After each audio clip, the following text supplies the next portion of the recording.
Listen up, folks. This is a throwaway account for reasons that'll soon be clear. My LLM graduation is set for April, and it's a massive milestone for me. Years of grueling lectures, tuition that drained my savings to tears, and countless late nights wrestling with legal precedents. I planned a private after-party at a rented venue to celebrate properly, my way. I went all out, hired security, made it QR code entry only. If you knew my family, you'd get why I took these precautions. I'm 29, male, a licensed attorney, already past the bar.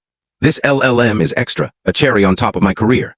For years, I've been sending my parents $700 monthly, not out of obligation, but to help with debts tied to their past choices.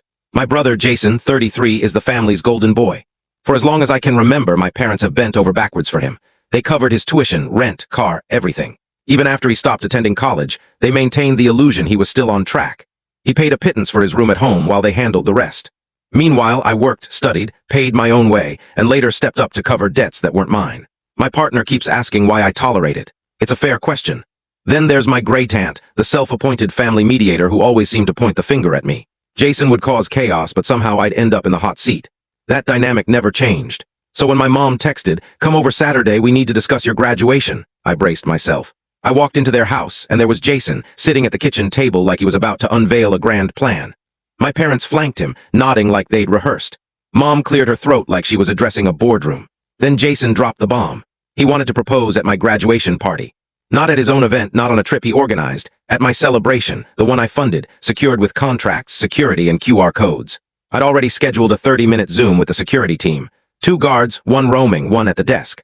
I provided names, descriptions, and a de-escalation protocol. We settled on 3 signals. A palm-down wave to monitor, a 2-finger point to step in, and crossed arms to escort out. The lead guard asked for a backup exit route if the lobby got crowded. We designated the kitchen hallway and a fire exit to the rear lot. They insisted on a strict no-reprint policy for QR codes.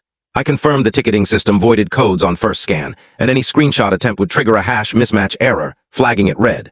Jason thought his proposal would be perfect, since family would be there. My parents beamed, calling it a brilliant idea.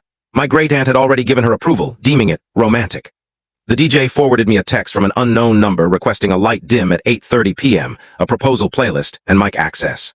The same number offered the photographer $100 to capture wide shots of Jason kneeling. The DJ checked if I'd approved it. I said no, pointed to the contract's terms, and told him to ignore further requests. The photographer agreed to act only on my instructions. I added the number to the venue's watch list, tying it to Jason's name, and ensured all vendors shared updates in a group chat to catch any sneaky moves. I told my family no. Knowing no means nothing to them without documentation, I sent an email outlining consequences. We can't tell the full story in a short video. If you want to see the full story, click the link in the